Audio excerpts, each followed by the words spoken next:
இந்த பக்கம் white sugar, இந்த பக்கம் கண்ட்ரி சுகர். இவங்க 2 பேத்துல யார் பெரிய ஆளுன்றதா சண்டை.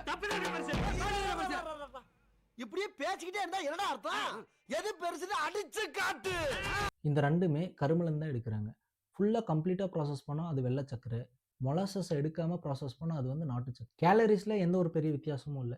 2த்துலயும் ஒவ்வொரு ஸ்பூன் எடுத்தோம் அப்படின்னா, இந்த பக்கமும் சேம் கேலரீஸ் தான். ஆனா ஸ்வீட் வந்து ஒயிட் சுகர் கம்பேர் பண்ணும்போது இந்த நாட்டு சர்க்கரையில கொஞ்சம் கம்மியா இருக்கும். ஸோ இதனால நம்ம என்ன பண்ணுவோம் அப்படின்னா, 1 ஸ்பூன் போட்டா பத்தல அப்படின்னு 2 ஸ்பூனா போடுறதுனால கேலரீஸ் வந்து நாட்டு சர்க்கரையில அதிகமாயிருது. ஸோ இங்க தான் பிரச்சனையே ஸ்டார்ட் ஆகுது. ஸோ அதுக்குன்னு ஒயிட் சுகர் நல்லவன் கிடையாது. 2 பேருமே டேஞ்சர் தான்.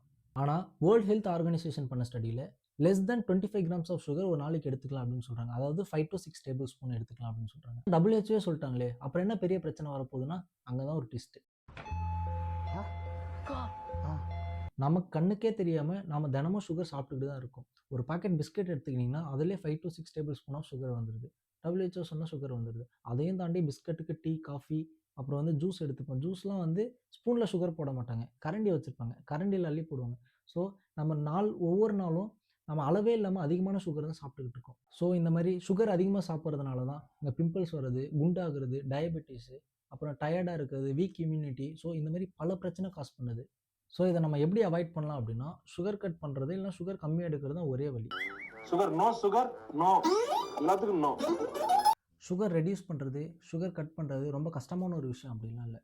அதை சிம்பிளாகவே சூப்பராகவே பண்ணலாம். எப்படின்னா, இப்போ டீ காஃபி குடிக்கிறீங்க அப்படின்னா சுகர் கொஞ்சம் கம்மியாக போட்டு குடிங்க. அதுக்கப்புறம் அந்த கூல் ட்ரிங்க்ஸ்லாம் அவாய்ட் பண்ணிடுங்க. ஃப்ரெஷ் ஜூஸ் குடிக்கிறீங்கன்னா சுகர் இல்லாமல் குடிச்சு பாருங்கள். அப்படி குடிக்க பிடிக்கல அப்படின்னா நீங்கள் ஃப்ரூட்டாகவே சாப்பிட்டு போயிடலாம். ஸோ இந்த மாதிரி ஒரு சின்ன சின்ன விஷயத்தை நீங்கள் ஃபாலோ பண்ணாலே ஹெல்த்தி லைஃப் கன்ஃபார்ம். ஸோ இந்த மாதிரி யூஸ்ஃபுல்லான கண்டென்ட்ஸ்க்கு மறக்காமல் நம்ம சேனல் சப்ஸ்கிரைப் பண்ணுங்கள். தேங்க்யூ.